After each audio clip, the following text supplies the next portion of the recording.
গাজায় মানবিক সংকট আরও গভীর হচ্ছে। একদিকে ইসরায়েলি হামলায় নিহতের সংখ্যা বাড়ছে, অন্যদিকে প্রবল বৃষ্টিতে ত্রাণ না পাওয়া অস্থায়ী আশ্রয় কেন্দ্রগুলোতে থাকা মানুষদের ভোগান্তি চরমে পৌঁছেছে। এমন অবস্থায় ইসরায়েল প্রধানমন্ত্রী বেনিয়ামিন নেতানিয়াহু বলছে, যুদ্ধবিরতি আর কতদিন টিকবে সে বিষয়ে তিনি নিশ্চিত নন। আরও জানাচ্ছেন ইমতিয়াজ আহমেদ। যুদ্ধবিরতির পর ভারী বর্ষণে ডুবে যাওয়া তাঁবু আর অস্থায়ী আশ্রয়ে কোনো রকমে দিন পার করা মানুষগুলোর ওপর এ যেন এক নতুন দুঃস্বপ্ন। রোববার খান ইউনিসের পূর্বাঞ্চলে হামলার পাশাপাশি রাফা ও গাজা শহরের জেইতুন এলাকায়ও হামলা করে ইসরায়েলি বাহিনী। যদিও তথাকথিত ইয়েলো লাইনের ভেতরে এসব অঞ্চলে যুদ্ধবিরতির অংশ হিসেবে সেনা প্রত্যাহার করা হয়েছিল। গাজার দক্ষিণে খান ইউনিসে ইসরায়েলি বোমা হামলায় এদিন নিহত হয় অন্তত ৩ ফিলিস্তিনি।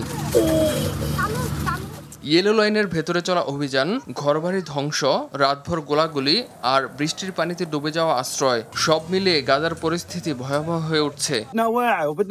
আমাদের কাপড়, খাবার আর পানি দরকার। আমরা প্রতিনিয়ত মরছি এবং ভয়ঙ্করভাবে কষ্ট পাচ্ছি।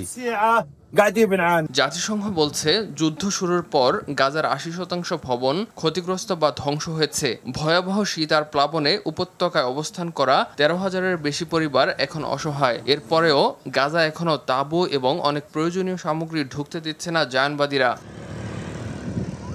বৃষ্টি বাড়ার সঙ্গে সঙ্গে ধসে পড়ার ঝুঁকিতে গাজা শহরের ভাঙাচোরা ভবনগুলো, উপকূলের কাছে থাকা তাঁবুগুলোও ভেসে যাওয়ার শঙ্কায় আছে। এদিকে ইসরায়েল প্রধানমন্ত্রী বেনিয়ামিন নেতানিয়াহু বলছেন, গাজার এই যুদ্ধবিরতি ঠিক কতদিন থাকবে তা তিনি জানেন না। হামাস এখনও ৩ বন্দীর মরদেহ ফেরত দেয়নি বলেও দাবি করেছেন নেতানিয়াহু। আগামী একদিনের মধ্যেই জাতিসংঘ নিরাপত্তা পরিষদে উঠছে যুক্তরাষ্ট্রের খসড়া প্রস্তাব, যেখানে উল্লেখ আছে ফিলিস্তিনি রাষ্ট্র প্রতিষ্ঠায় বিশ্বাসযোগ্য পথ নিশ্চিত করার কথা। তবে নেতানিয়াহু বলছেন, ফিলিস্তিনি রাষ্ট্রের বিরোধিতায় তিনি অটল। অধিকৃত পশ্চিম তীরেও থামেনি ইসরায়েলি সহিংসতা।